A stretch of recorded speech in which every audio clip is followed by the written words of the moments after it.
Your nanny's gonna love you, innit? Mum and partner missed the delivery. That's labour, it's unpredictable.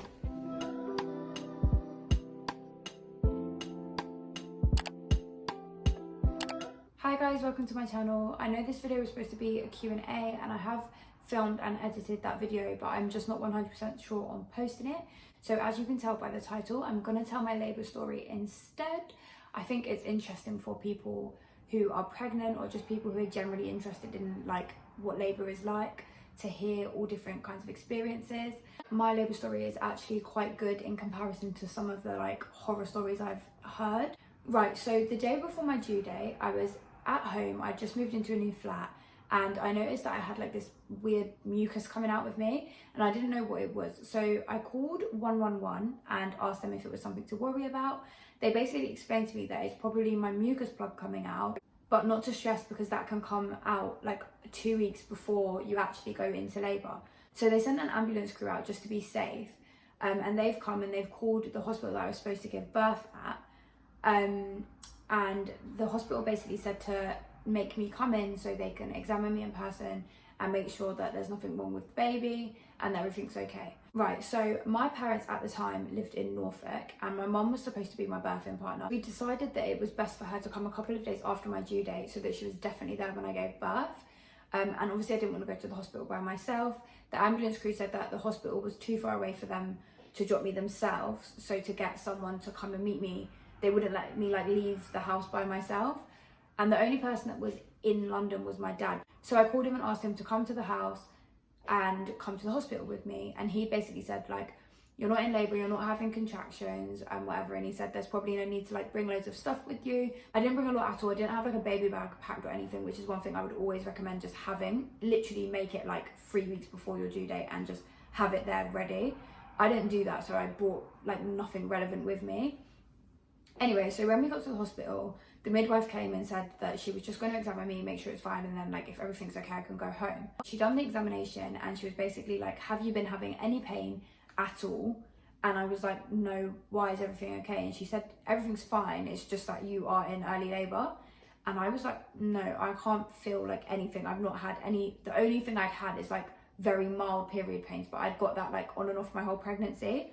So she was like, okay, we're going to keep an eye on you. She said to like call my birthing partner and make sure that my birthing partner could come to the hospital.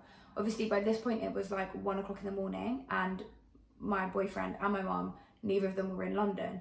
So I called my boyfriend and basically said to him, right, I'm in labour, like can you come down? And my dad was like, no, he hasn't slept, don't make him drive on the motorway, like you've got hours, you're only in early labour, like let him get some sleep and then come in the morning. So listening to my dad, because he's delivered 5 children, I was like, okay, go to sleep, like just come as early as you can. When it got to like 2 or 3 o'clock in the morning, they moved me to a different ward and we're still doing like all the examinations. At this point, the most painful thing was my lower back, but where they put the 2 straps on you to measure your contractions and the baby's heartbeat, I wasn't allowed to lay on my side, and laying on my back was really, really painful. So they came in, done an examination, and I thought I was like getting closer and closer. So we kept calling my boyfriend, like I called him, I'm not even joking, about 400 times. And he's like in some deep sleep, not waking up. My dad's calling him, my mum's calling, like everyone in the world is calling him. I'm calling like random people to try and like make them go to his house and wake him up. Anyway, so I was so stressed about that, like that was where all my focus was. And when the woman came to do like the next examination, she said that she was going to move me onto the labour ward. And it was a bit annoying because I'd always had the birthing suite booked, which is where you have like a double bed, TV, birthing pool, like all of that going on. And she was like, you can't go there because your baby's not moving. So we need to be on the labour ward just in case you have to have a C-section. Before they moved me onto the labour ward, obviously my contractions had got more frequent and worse, but it didn't help that my dad literally the whole time like commentated my labour. Like he was like, oh Eden, those contractions were closer together, weren't they? And then he's like, oh, that one lasted a little bit longer, it seems like they're getting a little bit more painful now. And I'm like, I know Dad, I can feel them. But he did let me like squeeze his hand, and I'm pretty sure I like broke multiple bones in his hand. But yeah, no, like I was on the phone to my mum like most of the time, and if I wasn't on the phone to her, I was like calling my boyfriend like a psychopath. I'd been on the labour ward for about half an hour, and the contraction that I got was like 55 million times any of the contractions I had had before. Like, it genuinely felt like I was about to die.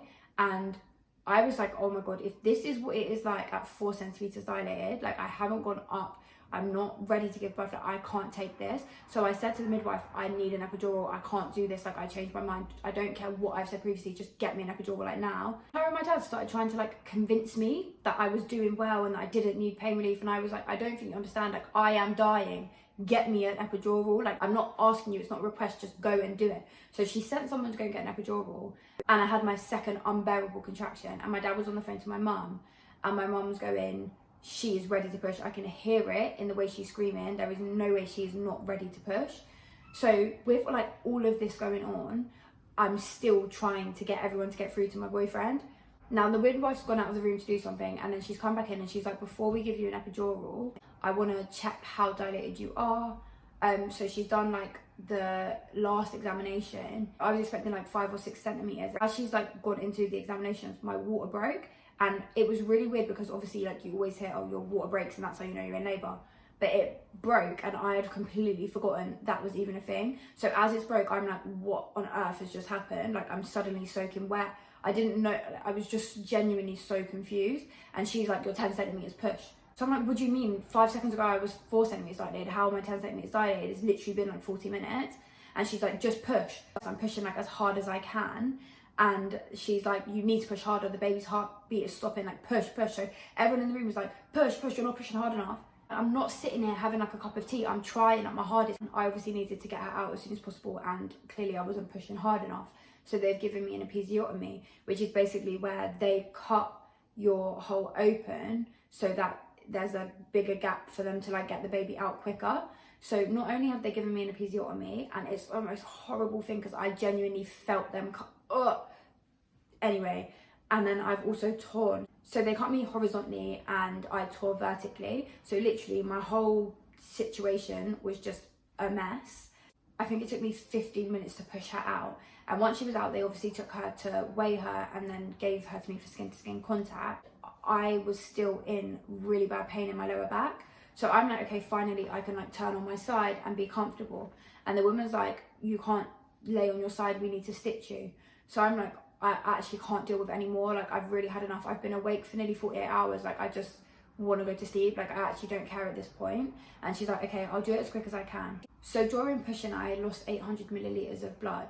So I was already like covered in blood. And then when the woman came to stitch me up, she stitched the tear first, and I can't explain, like she was numbing me with anesthetic, but I could still feel it, and it was the most painful thing. Like I had just had enough by that point.